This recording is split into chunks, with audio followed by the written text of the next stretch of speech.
آگے بڑھاتے ہیں. فیاض صاحب السلام علیکم، کیا حال ہے سر، کیسے ہیں؟ فیاض صاحب یہ بتائیے گا، یہ پیٹرول کی قیمتوں میں اضافہ ہوا، کیونکہ خبر ہے اس کو میں شامل کرنا چاہیے. اب پیٹرول کی قیمتوں میں اضافے کے بعد یہ جو موجودہ حکومت ہے یہ الیکشن مہم چلائے گی، ظاہر سی بات ہے ابھی نگراں سیٹ اپ آ جائے گا، کتنا مشکل ہوگا عوام میں جانا اس طرح سے؟ بسم اللہ الرحمن الرحیم.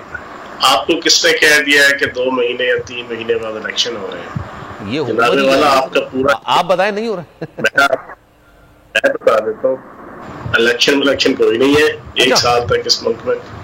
ہاں، اور مردم شماری بنیادی وجہ ہے، پھر اس کے بعد سیلاب ہے.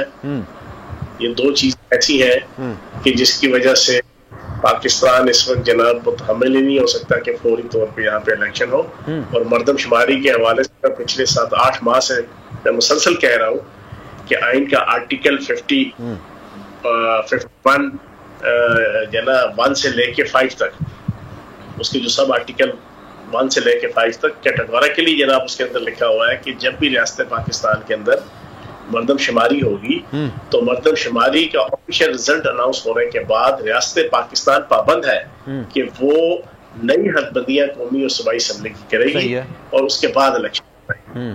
تو یہ چیزیں بڑی کلیئر ہیں. اور ابھی تو آپ کے جناب ڈور ٹو ڈور کیلکولیشن ہی کمپلیٹ نہیں ہوئی. پھر اس کے بعد آپ کا اس کو کمپائل کرنا ہے، 2-3 مہینے دفتروں میں بیٹھ کے اس کی کمپائلیشن پہ گزر جائیں گے. پھر وہ آفیشیلی اناؤنس ہوگا، پھر اس کے بعد حد بندیاں ہوں گی. تو میں نہیں سمجھتا کہ مارچ اپریل 2024 سے پہلے کا تو آپ سوچیں ہی نا. اور ابھی جو سیلاب کی صورتحال ہے وہ آپ کے سامنے ہے. آدھا پنجاب، پورا سندھ اور آپ کے جناب آدھے سے زیادہ بلوچستان وہ ڈوبا ہوا ہے. اور اگلا یہ مہینہ اگست کا انتہائی سویر بارشوں کی پیشین گوئی ہے. اچھا. اور یہ بارشیں اگر اسی طرح رہتی ہیں اور دوسری طرف سے انڈیا پانی چھوڑتا ہے حسب سابق جو اس کی ضلالت ہوتی ہے ہمیشہ، تو پاکستان کے اندر اگلے 4-5 مہینے تو الیکشن کا کوئی ماحول مجھے نہیں نظر آ رہا. ٹھیک ہے. اچھا، اب آپ کی جو بات ہے نا اس میں کئی سوالات ہیں، میں ایک ایک کر کے آپ کے سامنے سوال رکھتا ہوں، آپ تفصیلی جواب دیگا. سر یہ مارچ 2024 تک آپ کہہ رہے ہیں کہ فی الحال نظر نہیں آتا، تو مارچ 2024 تک انٹرم حکومت چلے گی، پارلیمنٹ تو تحلیل ہو رہی ہے، یا آپ کہہ رہے ہیں پارلیمنٹ بھی تحلیل نہیں ہوتی، یہی موجودہ سیٹ اپ آگے چلتا جائے گا؟ پارلیمنٹ تحلیل ہو رہی ہے اور میری انفارمیشن کے مطابق عشرت العباد صاحب نگران وزیر اعظم بن رہے ہیں. اچھا. ابھی تک یہ انفارمیشن ہے. اور وہ اسپیشل جناب طیارے کے ذریعے سے نور خان ایئر بیس پہ جناب میرا خیال یا تو اتر چکے ہوں گے یا آج اتریں گے. اچھا. یا کل اتریں گے. اور نگران وزیر اعظم وہ ہوں گے. اور حکومت چاہے نگران جنرل سیٹ اپ 1 سال چلے، 1.5 سال چلے، 2 سال چلے گا، جنرل نگران سیٹ اپ کی ساتھ ہی ریاست اپنے معاملات چلائے گی. چلے تو سر اس کو پھر آئینی کور کس طرح سے دیں گے یہ بھی بتائیں سر.